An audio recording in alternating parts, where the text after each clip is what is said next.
morning, everybody. I'm so excited. We have Joe Corallo on the show today. Definitely has an amazing book out there, Backstar. Plus, we're going to talk about, I'm sure we'll get into culture stuff, but I want to talk about what it's like to be an editor. Kind of, a lot of people really don't know that. So, thank you so much for coming on the show. Yeah, no problem. Thanks for having me. Yeah, no problem. I've streamed with you once before, and I kind of had I wasn't sure how to contact you, so I believe I got a hold of Perch. Yeah, And I was like, yeah. you know what? I gotta have Joe on at some point. I have no idea what an editor does. Like That's I fair. understand they you would think basic spelling errors and stuff, but isn't there a lot more to it than that when it comes to like making sure continuity is good and all that fun stuff? Oh yeah, no, it's a lot of that. I mean, and there are differences between editing like big two work versus indie stuff. So, like when it comes to big two stuff, for example, you're looking more at keeping in line with the brand and stuff like that, and trying to you care more about, okay, Spider-Man can't do this in this issue because he's here in this other issue or is in the middle of this event, and how do you make that work? But with the indie stuff, it's really focused on the story. And hey, Drew, uh, but Oh, Drew's awesome. yeah, no, I got to be at New York Comic Con. It was great seeing him and catching up in person. But yeah, so a lot of it is keeping within the continuity of what you're already producing. So being aware of what's happening in the previous issues, and because I had edited Kim and Kim, and I've also edited Lost on Planet Earth for Mags. So when doing that, it's going back, making sure things align with what happened in the previous issue, keeping the tone, making sure the characters are all sort of acting the same, but you're also looking at the art, because sometimes there's art mistakes and this and that. Like there was one issue of Kim and Kim, for example, where a character had a mustache and then it like disappeared on one panel. Oh, no. So it's supposed to go to print. It's like going through it again and being like, no, hold on, we got it. And that was like scrambling to get that fixed. It wasn't able to get a hold of the artist at the time, Ava, but I was able to get a hold of Claudia, the colorist, and she was able to put the mustache in, so we were able to get it in and get it done that same day. So stuff like that. That's kind of cool. And I've caught even something simple like that. Something is in a batarang is in, Batman's hand, and then the next panel he isn't. So Yep. I've seen stuff. I guess maybe it's just my, little OCD going through panels, but I've caught stuff like that. I realize that's an editor's problem, or job rather, not problem. Yeah. But when it comes to like pitching ideas, is that something that an editor works on also? Yeah, editors work on pitches, and you'll also see there's some freelance editors out there that they have different price structures for their work, and a lot of editors will have like a flat fee on working out a pitch with someone. So that's pretty common. Yeah, Drew says you got it in my comic. Heck yeah, I did a little bit of editing. uh, but so I know like structure wise, I know things are a little different from Indies to DC, but I know like they have an assistant editor, and then like so the Bat books, like Ben Abernathy's the main editor. Yeah. Does it go through like channels? Yeah, I mean, when you're dealing with big two stuff, yeah, I mean, there's different things going all the way up and down.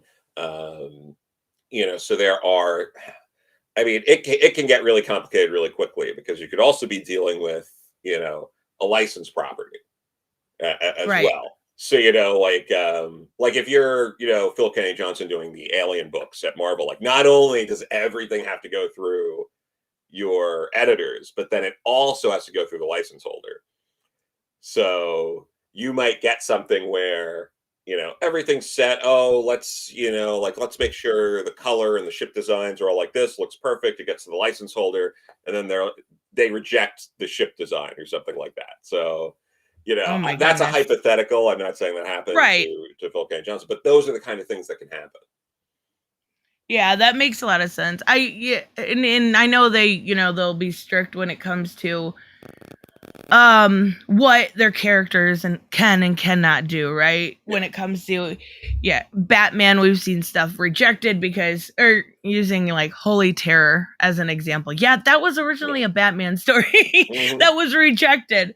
So I know they're pretty careful with it. But tell Yeah. us your comic book origin. Your Hmm. how you came to enjoy comics. I did see when I was doing a little research for this, it had something to do with Sonic. So tell us Yeah. all about it. No, that was what was it? It was oh my god. I was at my friend Brian Rush's like it was birthday party in like 3rd grade. And it was I know it was me, him, this girl Christy Muller, and I'm blanking on the other guy. But we got together at Brian's house, and he gave each of us like a little like sort of like knickknack for like coming, and I got a couple of those. They used to do when Mega Man had a TV show. They like the cartoon in like the like early mid 90s, like 90. This would have been 93, 94, 94. Yeah. So they had little figurines of the Mega Man characters. So he got me a 2-pack of that, and then he got another the friend who I'm blanking on his name, uh, an issue like a comic of Sonic the Hedgehog, and that like blew my mind. I was like, oh my god, there's Sonic comics. There's more content because I was.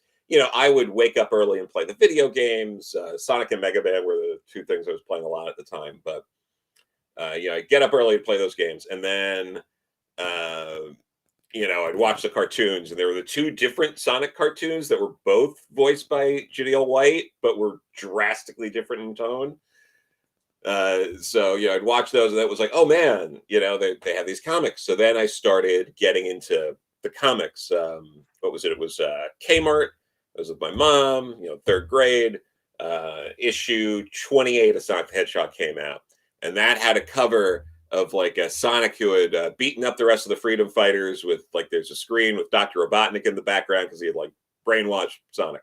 Anyway, so I got that, and then I jumped into going and finding back issues. I was this kid calling shops around Long Island, and going to these different shops to sort of fill in the gaps. I got a subscription, so I was getting like the current issues mailed, and then when I didn't have a subscription, I would go to like the stationery store in town would sell them. So I'd walk into town and get those. So yeah, that's basically how I got into not just the idea of comics, but the idea of like collecting and filling it runs and stuff like that. It was like I accidentally gave myself a crash course into how it all worked as a kid. And it all started with Sonic. Yeah. I remember when Mega Man used to be so cool. Like Mhm. that would not keep kids' attention. Now, maybe depending on the kids, but Mega Man was like the coolest thing at that time, and now it's just like an Yeah. afterthought. I used to love Mega Man. So, what are you reading right now? Oh geez. Well, what was it? I just read last night that new Rick Remender book, that Righteous Vengeance, Oh, I or got that. I haven't read it yet. Righteousness for Violence. Like I got it over here. Let me grab it because I'm like, oh, this is an interesting cover. Let me The where Righteous Thirst for Vengeance, I Righteous think. Thirst for Vengeance. Yeah. So yeah, so I read that. I was catching up last night on a Bountiful Garden from Mad Cave Studios. Issue 2 of that came out. I'm keeping up with Blacksmith. My buddy Eric Palicki does that over at Ahoy. And then there's another Ahoy book I was reading too. The Snelden. It was that like comedian. It's about Oh, I him did going see on. that. Yeah. Yeah. So I read the first issue of that. I still got to read the second issue. What else? The what was it? The Me You Love in the Dark. Oh, good choice. Yeah, so I'm catching up on. Well, yeah, I caught up on that. I read issue 3 last night, and it looks like they set up some really like stuff's going down in the next issue. So I'm really looking forward to that. That's gonna be fun. I think it's funny how that one and Possessive came out at the very same time, and they're very similar in nature, but like on total opposite spectrums. Like one's very serious and one's comedic, and I like them both, but they're very similar. They're good. Yeah, no, for sure. Locust over at Scout Comics. There's a few things over at Scout. By the Horns, I've really been liking that one. What was it? I've been liking at Marvel. I've been liking Moon Knight and the Alien books that've been coming out. Oh, Moon Knight's been Yeah. really good. Yeah, no, that's been really good.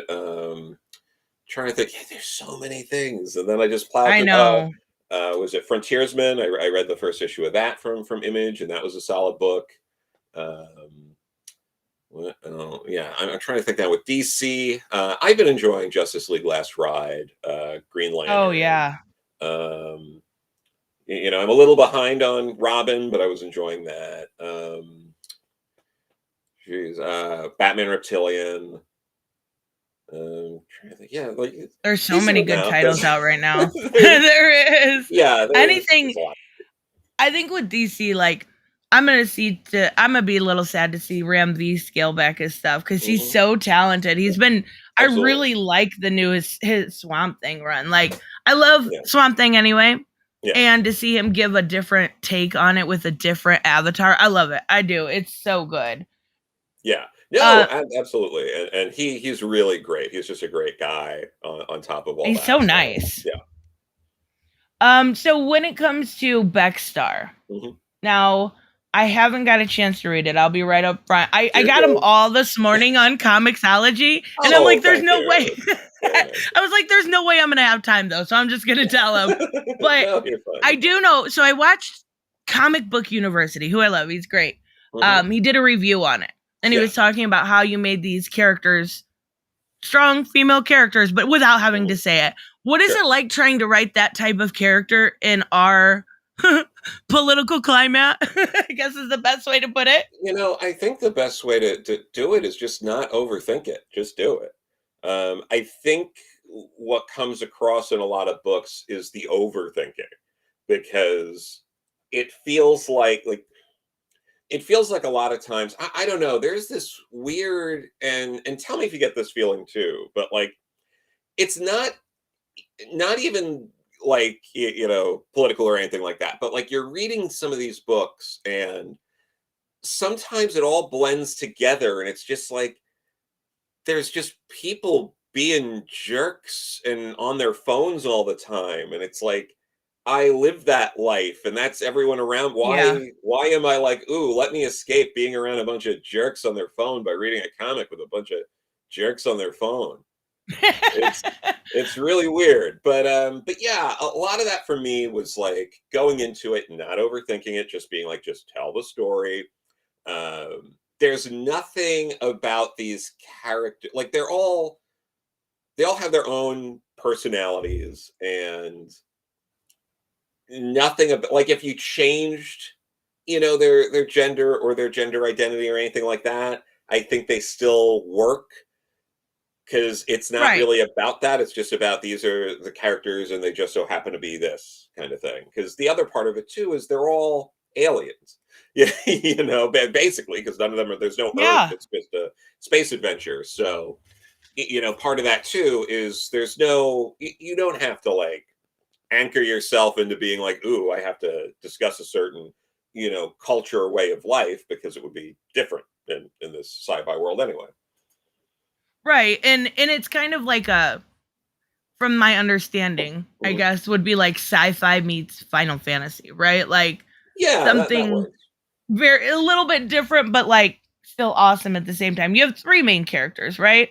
Yeah, it's the three mains, and then there's the antagonists like group and all that. So yeah, it's I wanted to keep it tight with the cast of characters because it's just easier that way. Even keeping it tight and having as few characters as Mhm. I do in the book, you still don't have enough time for all the characters. So Right. yeah, That's always hard. yeah. Is there any okay, 5 issues is where it stops. Mhm. Is there any future plans with this series or There could be. I got to hang out with the Mad Cave booth, and Mark London and Chris Fernandez were at New York Comic Con, so we got to Right. talk a little bit about that. And we'll see how the trade does in sales, but I already have my idea of like promotional pieces for the next arc, and what the core of that would be. So, I'm thinking of it in a very Empire Strikes Back slash like the Legend of Zelda 2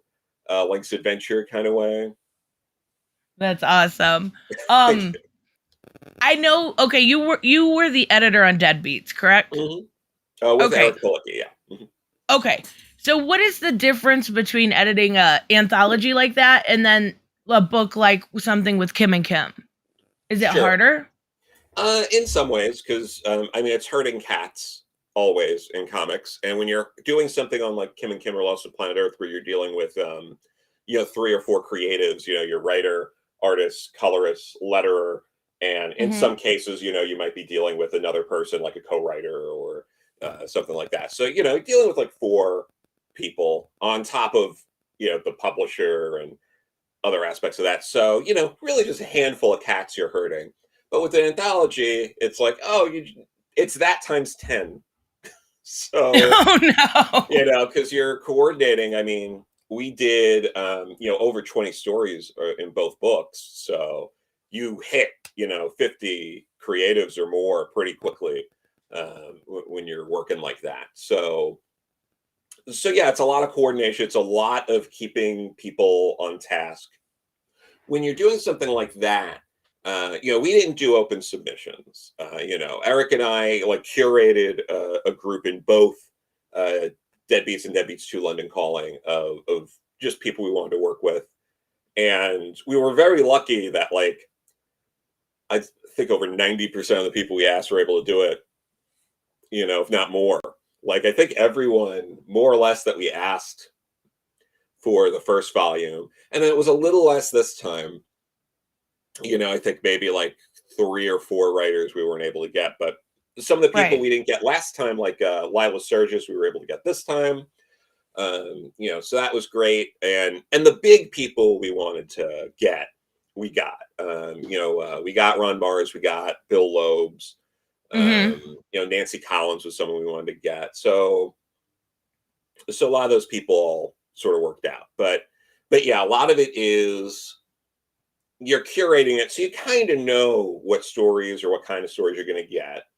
Then there's, depending on the level of the person, you can do a little editing with the script, or lean one way or the other on something. Uh, For example, volume 1, we ended up getting 2 stories that ended with a giant hand coming down from the sky.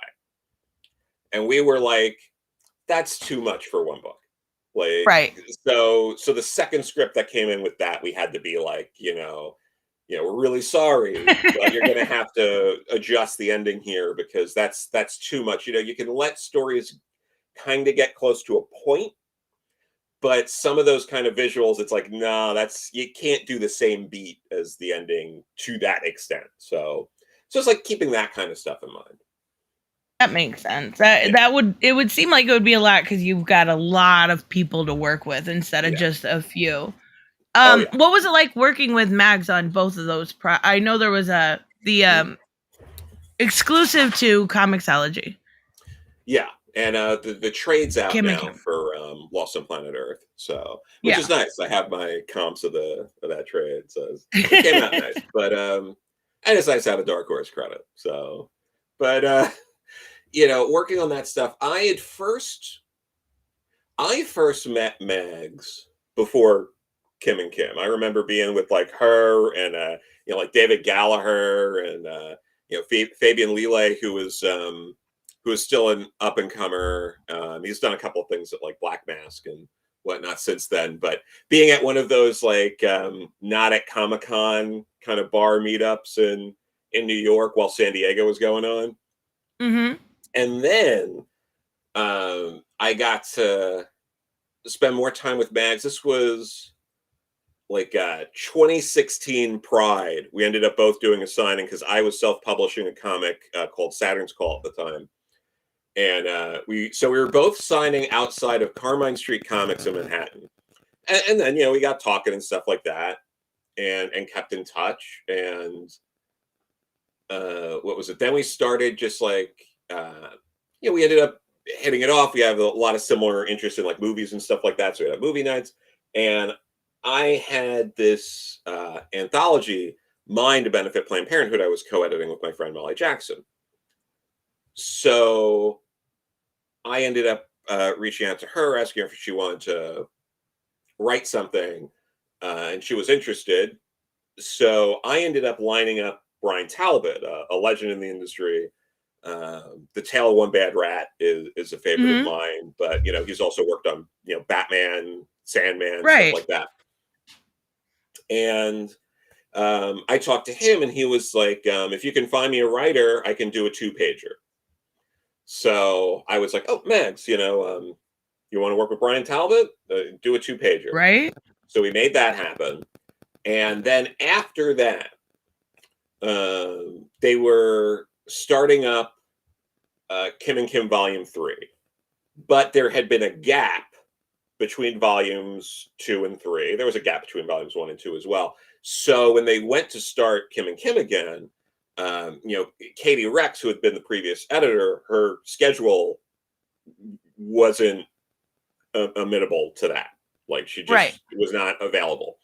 So Mags had that experience. I had already, edited her on this. So, she was like, "Hey, you want to edit, Kim and Kim?" So I was like, "Yeah, let's do that." So that's how that started. And then how I work as an editor, and it'll vary from different creators, but for this, it would be like, okay, well, let's go over the outline, figure out how many issues this is going to be, then do page breakdowns. Give me a sentence or 2, maybe 3 on what happens on each page.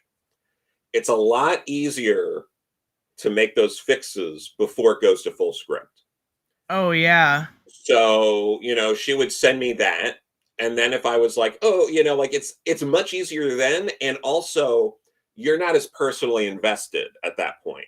After you labor over a script, it's easier to get a little more caught up in your feelings over that stuff. But if you catch it early on and just go like, "Hey, maybe we're spending, like, we don't need 4 pages on this. Why don't we cut this down to 3? And like, we could really use this scene, it's like, it really needs more. So let's move this from 1 page to 2 page, it's like fitting the jigsaw puzzles together, pieces together. And then going through that, then after that, going through the script and making adjustments from there. So, honestly, doing it that way was pretty easy with her. Yeah.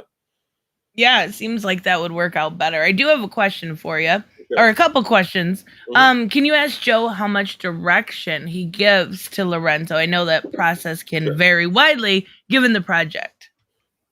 Yeah, I mean, probably a lot.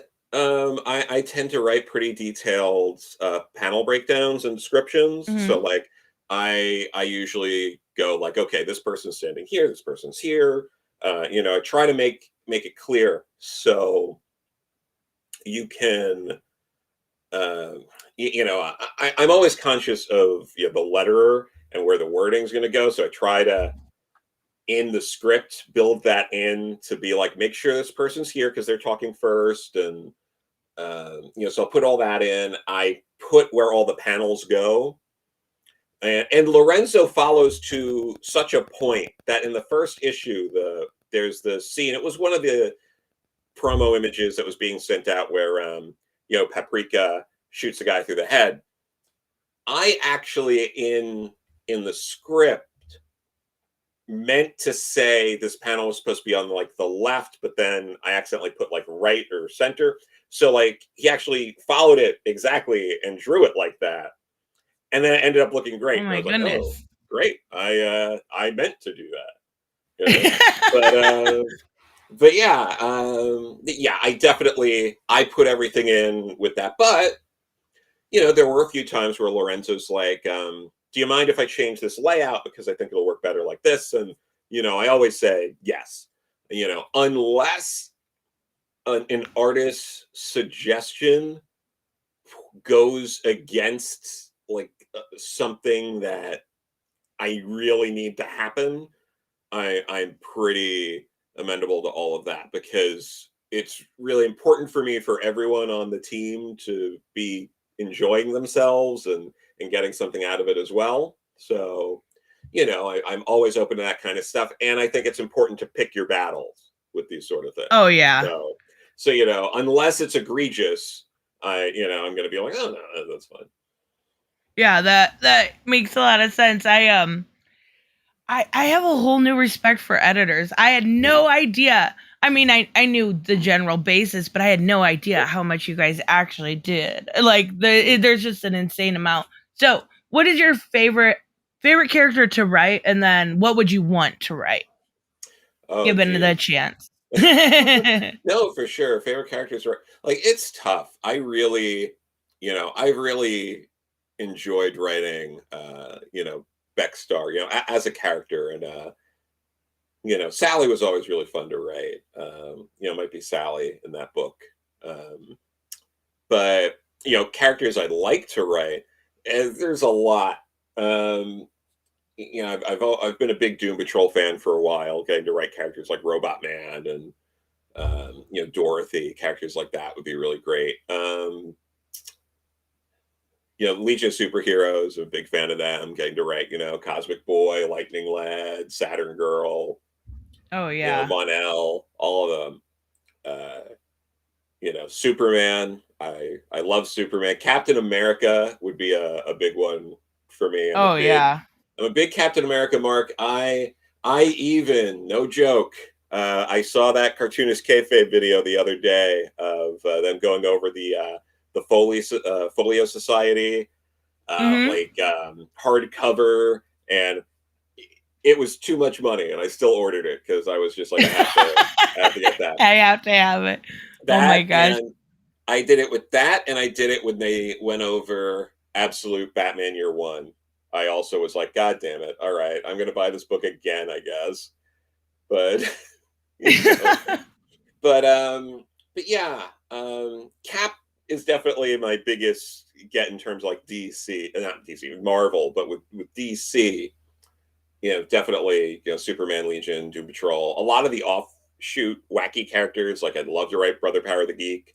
Uh, I thought that Vertigo one shot in the early '90s with Rachel Pollack and Mike Allred was just out of this world. Definitely, be interested in stuff like that.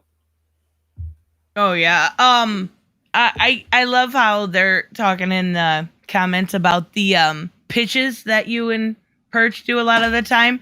Yes. And I've got I actually had someone yesterday, not City of Bruce style crazy, Mm-hmm. but Wonder Woman, I did a review on Nubia, Yeah. and they've got the Well of Souls, right? Mm-hmm. I think it's supposed to be the Cavern of Souls. That's what I'm going with. It But looks like it's a retcon of that. Yeah. yeah, and I was like, okay. Someone in the comments was like, why not do a book or a pitch or anything where these women that are come out of this are abused, where Harley Quinn dies in her book and comes out of it and becomes an Amazon. That would Mm-hmm. be something I would absolutely read. So that would be my pitch, Samuel. Sure. No, that's an interesting idea. I think it had to be like an Elseworld or something. Like, but yeah, Well, yeah. Oh, no, yeah. but that works. I really like Wonder Woman as well. I would also write Wonder Woman in a heartbeat. And having read hundreds of Wonder Woman comics, it's great. I love that character. But yeah, it's no, that works. But yeah, I read Nubia too. I didn't watch your review yet, but yeah. Yeah, it wasn't bad. I'm gonna stick with it. I think it's Mhm. leading up to the trial of the Amazon, so I kind Yeah. of gotta, just because I'm a completionist. That's fair. Yeah. Yeah, no, for sure. So you're often a guest on other people's channels, right? Quite a Yeah, bit. yeah.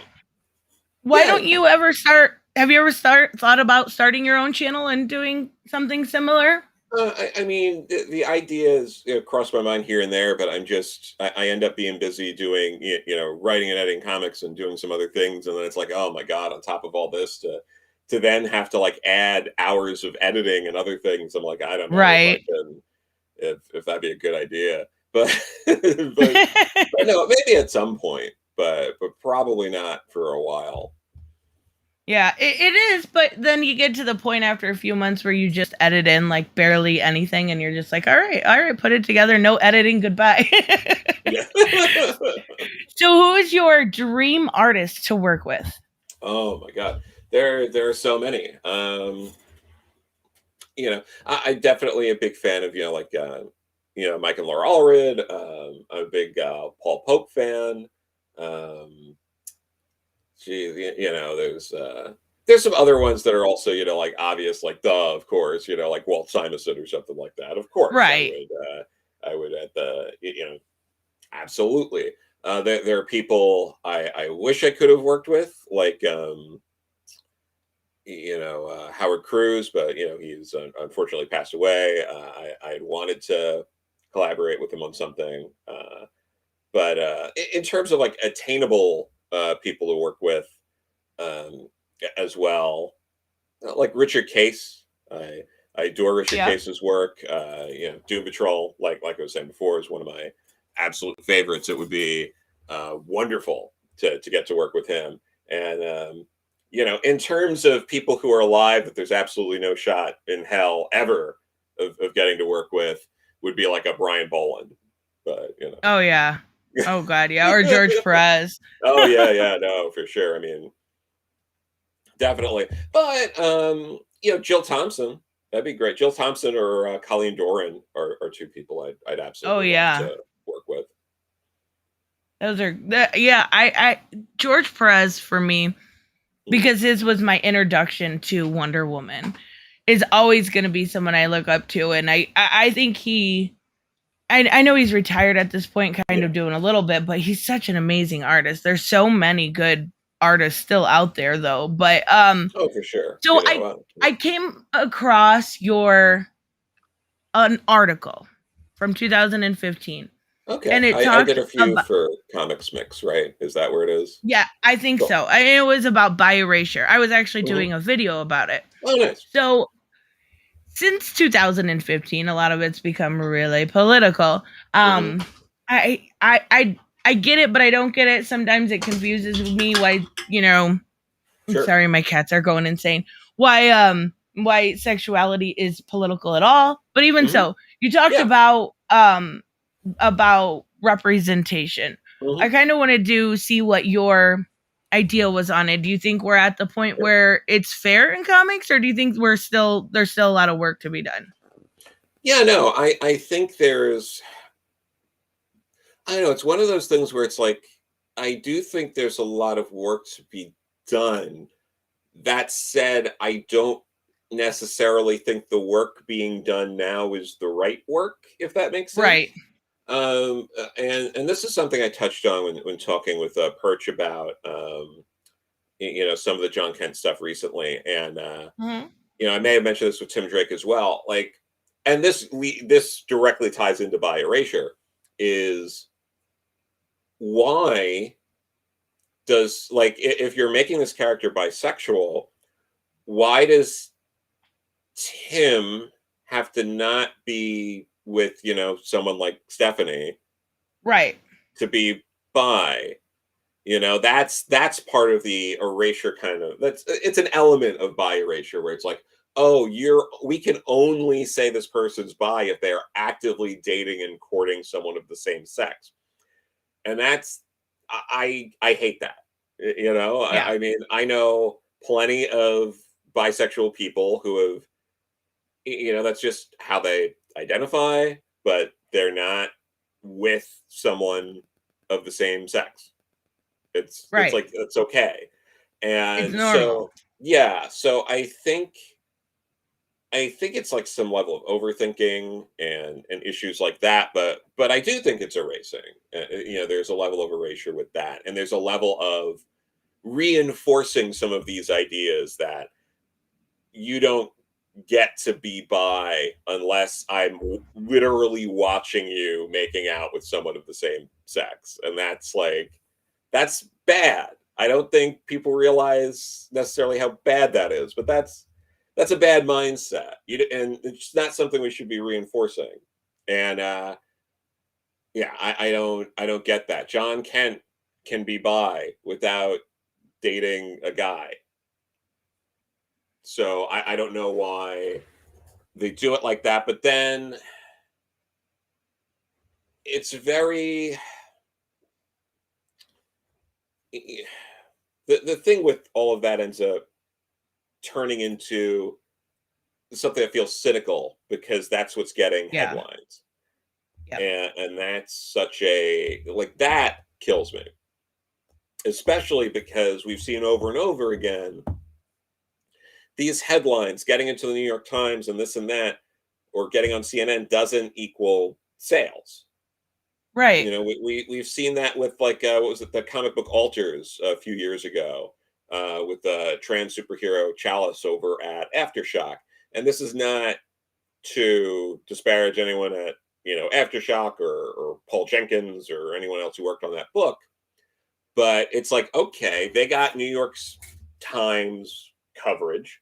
Other Aftershock books didn't, and Alters didn't sell like that, like better than other books coming out from Aftershock at the time that weren't dealing with those issues. So I don't understand that we've seen over and over again that isn't helping and why there's still this pursuit for it. Well, I think I would argue, since you wrote that article, Mhm. we've seen a little bit better. I know a lot of people, and I just seen in the chat, and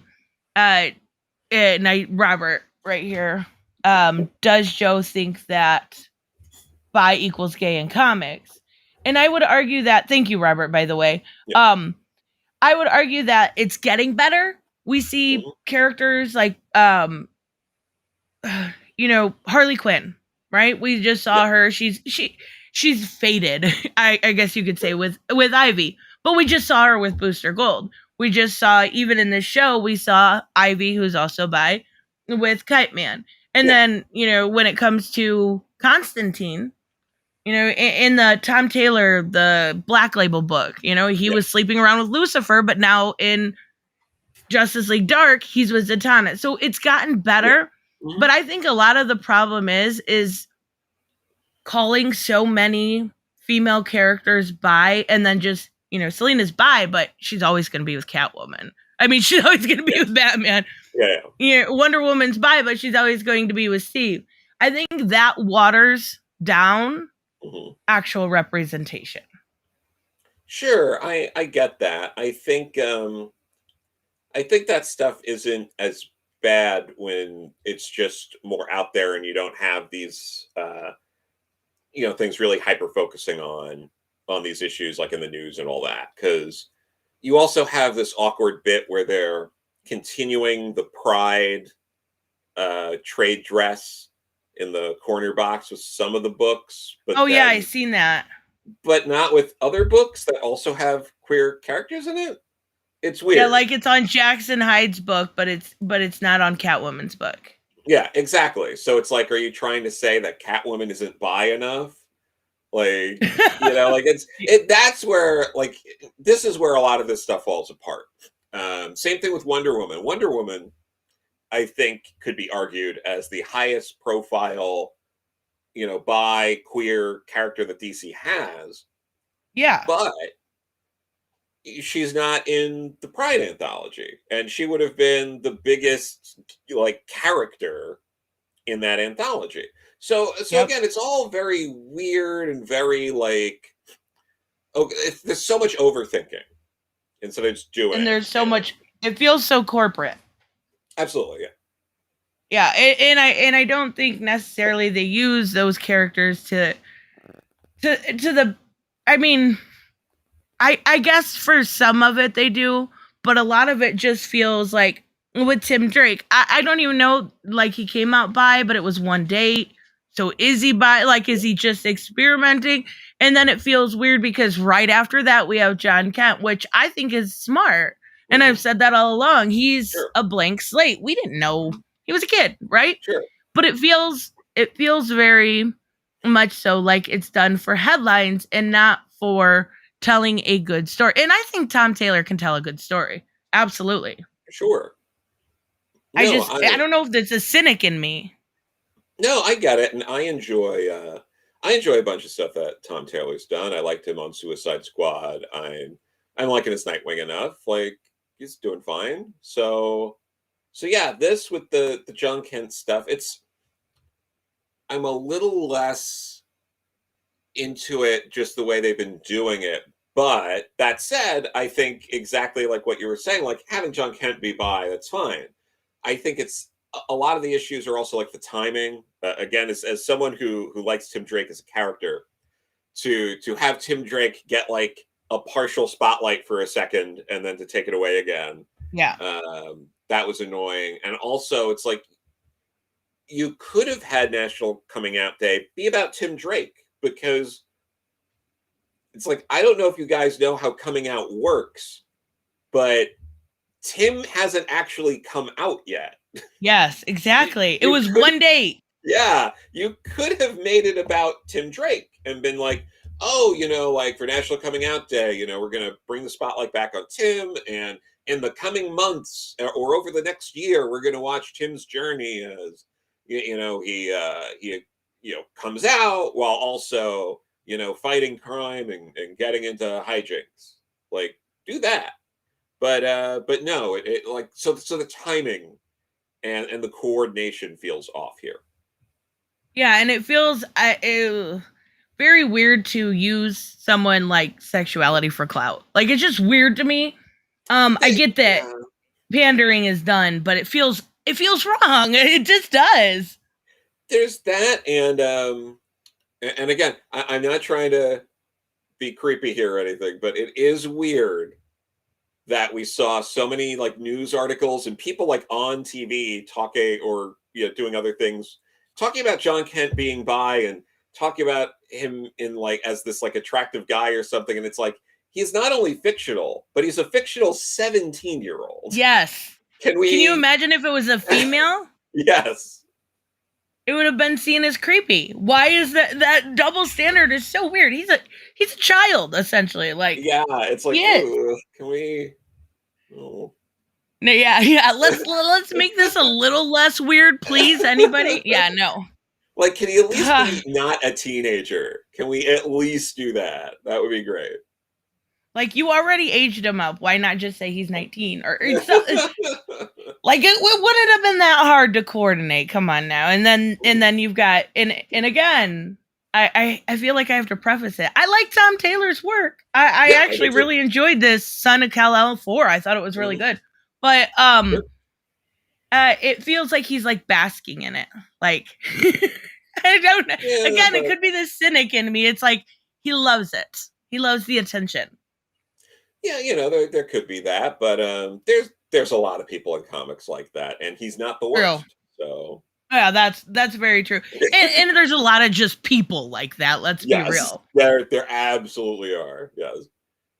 Welcome to social media where everybody gets a little bit of the spotlight. So, what about the American way? Another hot topic. Yeah, no, and this is something I talked to with Perch a bunch, like off screen, and we talked a little bit about it, but I don't have a problem with that. My problem is more in the like, why even bother with an announcement? This isn't announcement worthy. Yeah.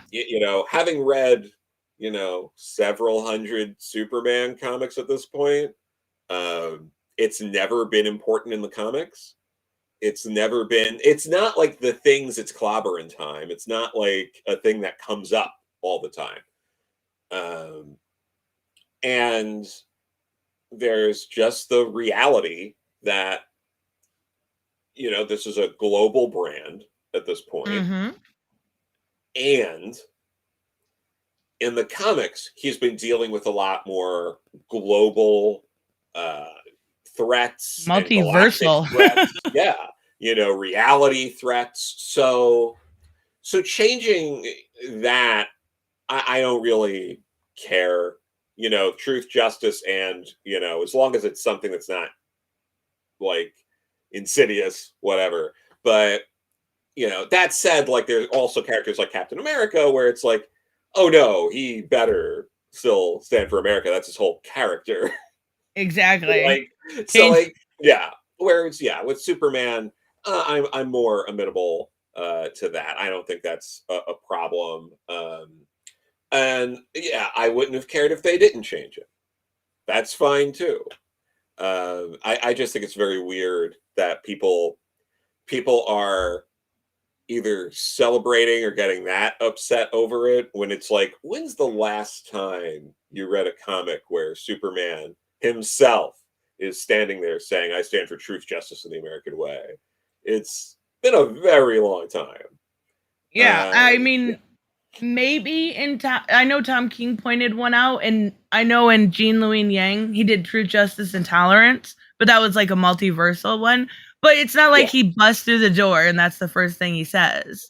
exactly. I think the Tom King one, I might be getting this wrong, but I think it was technically done in caption boxes, so you can actually Okay, see anyone say it. But with Jean Lun Yang, that's actually a throwback to the I serial. believe how the serial and how Superman talked at the time. During the serial, at some point in the serial, that's when they changed it to Truth, Justice, and the American Way, drumming up support for war.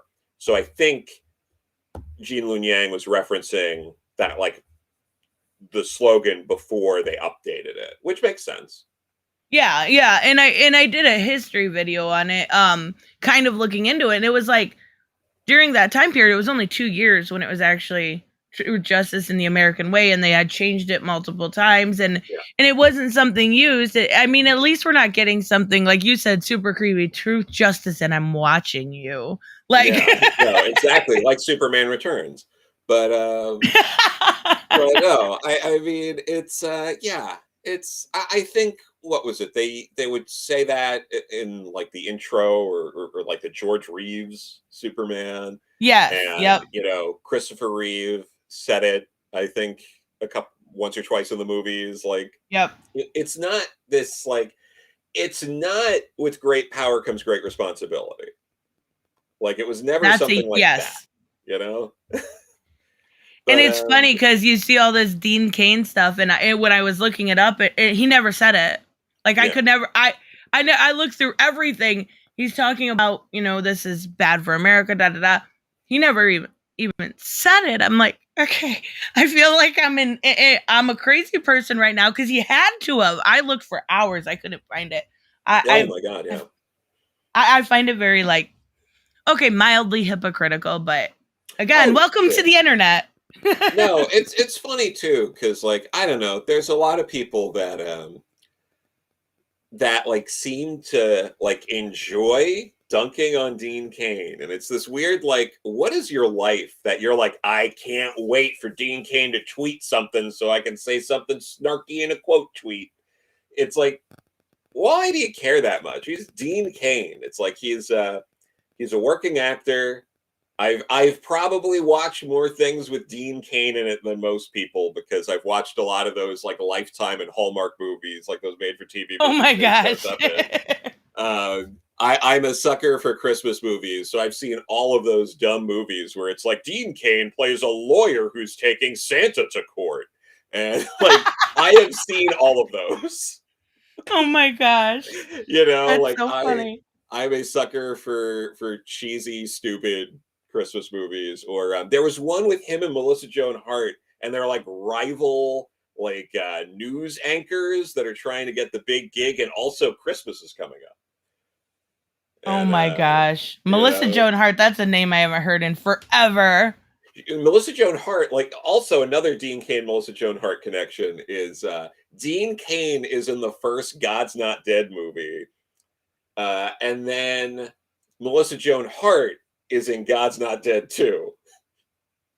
Oh my So, gosh. I remember what was it, Melissa Knows It All? She used to have that like of course, TV explains it all. show. Yeah. Yeah, that's what it was. I used to watch that when I was a little kid. Oh my god, I'm Same so here. old. Na na na na na na. Oh my Yeah, god, that's so funny. Ferguson, and she'd make the video games on the computer, and Sam with the Yep. ladder, and oh my god! But there was a board game, and I used to play this board game with my friend Krista. And it's funny thinking of this stuff because it's like, yeah, we played the board game in middle school, and she's married with 2 kids now. But I still think, I'm like, oh, we used to play this stupid board game. And Oh the my whole point was you had to get your driver's license so you could get to the Pearl Jam concert. god. That was Oh the my point of god. the first explains it all I board game. love it. That's like the best board game ever. Oh my god. That's so 90s. It Oh my really goodness. is. It's better than Spice Girls. I mean, it could Oh, be for way sure. worse. I will say, I have actually never seen the movie Spice World. I have You not know seen it. what? Hmm. I've only seen it 3 or 4 times. Huh. There you I go. used to love the Spice Girl. It was Spice Girls and Hanson, and I was like in 5th grade, and I thought I Sure. was the coolest thing ever. Oh my god. My 2 of my brothers, one of them really got into skateboarding, and we had a lot of like, just have like those random like, it's so steeped in like late '90s lore, but there used to be these like skate tournament or tour videos, and there was one of them called Destroy America that we used to Oh have on my god. VHS as a kid, and they ironically played like Hanson's Umbop while like this like while this van is just driving around breaking shit. It was so I always think of that when I think of Hanson. But then also yes, Vinny Br or Burr. I also watched the Sabrina the Teenage Witch as part of the TGIF lineup. Oh yeah. Oh yeah. And I had Samuel mentioned Snick. I remember that too. Oh my goodness. Yeah, there is Back from the a yeah, no, there's I remember Space Cases from Snick, which was co-created by comics author Peter David. Oh yeah. Oh You yeah. know, but yeah, So there was one other thing I wanted to ask you about. So there was sure. like there's this weird influx, okay? So Hmm. when I did an interview with Chuck Dixon and he was talking about how comics have kind of become this stepping stone instead of Hmm. in the early era of comics, not even early, even mid, where it was like basically you went into comics because you loved comics. You went into comics because that was your passion. And you working in the industry, do you still see that passion? You know what I mean? Yeah. No, I do. I see it. I certainly have it, and I know a lot of people that do. It just depends on who you're talking to. I've talked to quite a few people who are genuinely passionate about comics. They make zines that I've gotten zines from people fairly recently of Mhm. comics and weird shit they're trying to do. That's probably closer to like underground comics. Like there are still people that are trying to do that kind of stuff that you see like people like Ed Piskor doing now. That like Oh yeah. Robert Crumb, Daniel Clowes, Pete Bag kind of stuff, which I also love. I have a very eclectic taste. I like all sorts of comics, but um, I do see that, and I have had the pleasure of talking to people who are really in it for comics. That said, I've also talked to plenty of people who, you talk to them for a minute and you find out, they're like, I wrote this screenplay and, I was never able to get it off the ground. So I'm making it into a comic, Right. like It becomes that's, a stepping stone. yeah. So it's not this black and white thing. And I think very often when we talk comics, anywhere. It's easy for people to get stuck into a very binary, everyone trying to break into comics now is just trying to get their Netflix deal, or they're just trying to, do a movie pitch, or everyone is the greatest person to ever work in comics, and they all love it so much. And it's like, no, it's like, it's not one extreme or the other. But yeah, there are absolutely people who, just it's that, or maybe this is part of something. But if it's just to get a movie off the ground or something, or if you only have one idea, I'm trying to think of how to say this without sounding like a total, jerk. But if you only have one idea, you're not a creator. You've got this Yes. like one idea. And there are some people like that you go to cons and it's like the same guy's been there for like 10 years in the small press section. And every time you go, they're just producing the one comic. And every couple of years they have the next issue. And it's like, what are you doing? Yeah. Like, if you're not getting the traction on this, you have to put it aside and go on to the next idea. But I think it's great when comics are the passion, comics are the priority, and that's certainly the case for someone like me. But I don't think there's any problem with a lot of people who are, you're an artist, you're like, oh, I love doing comics, but I'll also do, advertising work. I'll do, work in movies and or TV, doing, like storyboarding, stuff like that. Or writers who are like, yeah, I mostly do comics, but I'll write a video game here and there. I'll write a prose novel. I'll, write an episode of a TV show. Like, all of that's, I think, fine, because ultimately the goal for me is to write comics, but it's also to write. And I want to be paid full time to write and edit and all of that. And if I have to do stuff that's not just comics, I'm fine with that. Right. I think a good example is Brian Edward Hill. He can Sure. write an amazing comic, and he's also on Titans. Like, Yeah. he does a great, and he's such a good guy. Like, I I say this all the time, but I don't like Titans, and I'm not. But I like Brian Edward Hill enough to Sure. respect the work. His Absolutely. Batman and the Outsiders, American Carnage, like, fantastic man. But he's doing everything, right? You can do a mix. We're not, like you said, we're not even binary people. YouTube isn't the only thing I do. I have, different, Sure. My career and da da da da da. So I think it's a lot more nuanced than that. And I think there's Definitely. another like, it's either, when it comes to stuff like that, it's either the comic industry is dying or the comic industry is doing great. When there's so much gray area in there that people don't add in context. You know what I mean? Oh no, absolutely. Like, on one side, for example, you get the people that say manga's taken over everything, and it's like, Right. well, there was the big manga crash in the early 2000s. I remember people saying manga will never recover, because everyone was just pirating it at the time, and Right. the sales completely bottomed out. No one was buying it, which I think is part of why some shops have been reluctant to carry manga. They're still remembering those days when it bottomed out and they were stuck with all of these, cheap looking digest sized books that they couldn't move. It's completely changed. It's possible for other areas to change too. That said, the manga that is selling, it's more than a handful of titles, but it's not every title. It's not Right. a it's not a guaranteed hit that you can just translate anything from Japan and it'll be a success.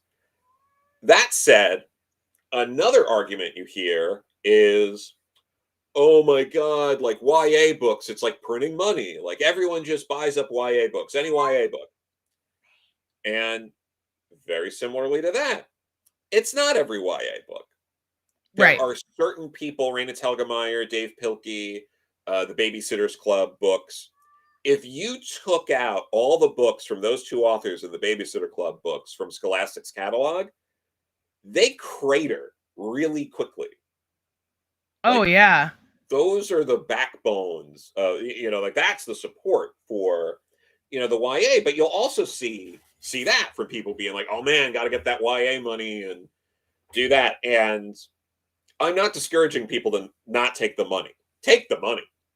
Like, you know, Right. if you get a nice cushy deal, and you get a nice contract to write a YA book, take it. Why not? That's not your fault if it doesn't do well or not. But and you know, there are plenty of YA books. I mean, a lot of them do fine. A lot of them do and sell better than, you know, recent trades of some, you know, big two stuff.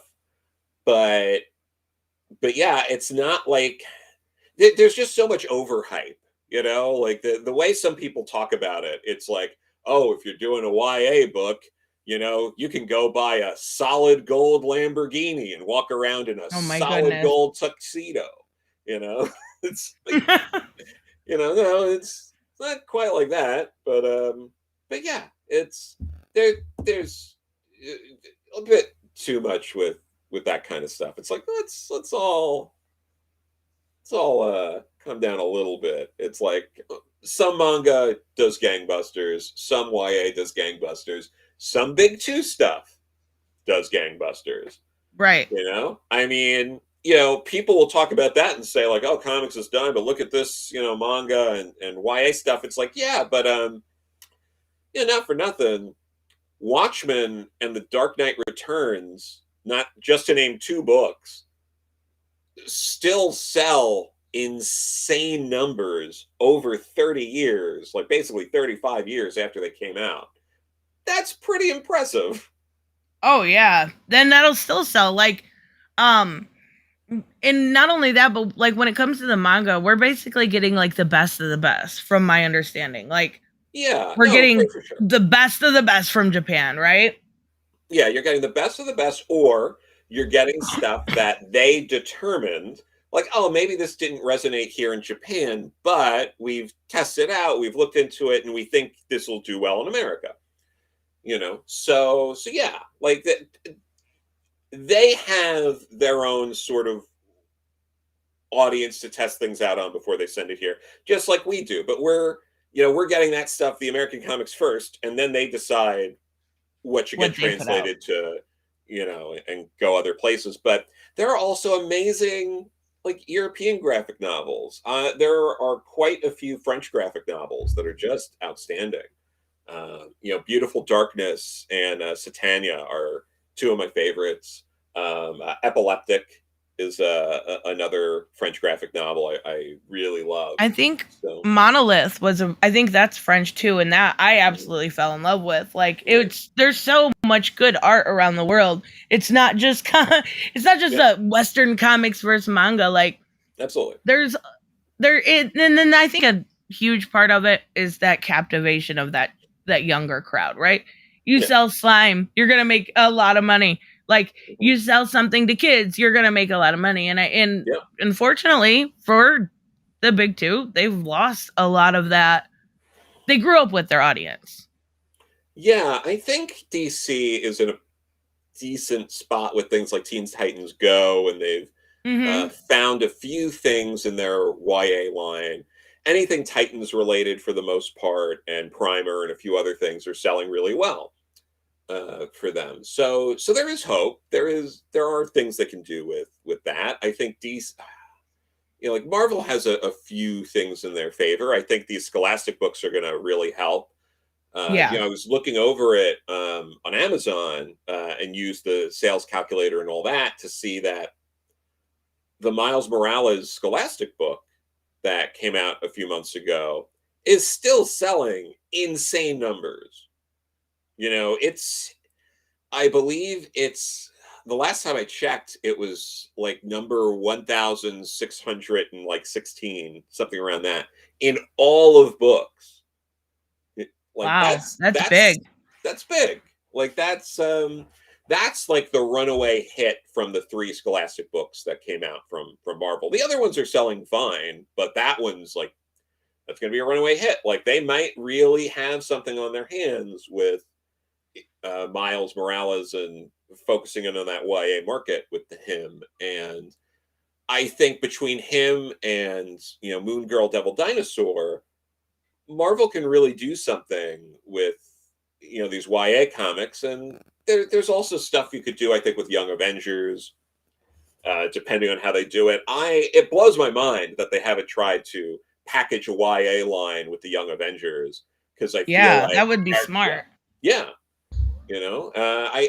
I'm not saying they won't. I would be shocked if they didn't within the next 2 years, but especially with all the characters getting into the movies now as well. But And I think DC is finally getting in on it when it comes to, like, they had those weird ones come out for a while, and then they realize Kimmy Garcia can write a mean Raven and Beast Boy, and yes, people like it, and it's selling, and she yeah, got 3 good graphic novels out of that, and it's doing well. yeah, Like, I'll even see it in like Walmart and stuff. I think it's awesome. Like, get your footing, get that younger crowd, and then they can grow up along with the comics. It's gonna take absolutely some time, but it can be done. agreed. So I want to Yeah. thank you. Is there anything that you are basically working on or want to plug that we should be keeping an eye out for? Yeah, the trade for Beckstar, for people who missed out on the floppies, will be out by the end of next month. Deadbeats Volumes 1 and 2 are both in previews right now. They're both readily available. TKO, I did a short. I co-wrote with Liana Kangas their first short in that line, with Paul Escat on the art. He was also a dream to work with, but I already got that. So, but That's awesome. thank you. But they are doing a trade that's going to have all, I think, 9 shorts are going to be in the one book. You can pre-order it now on TKO's website.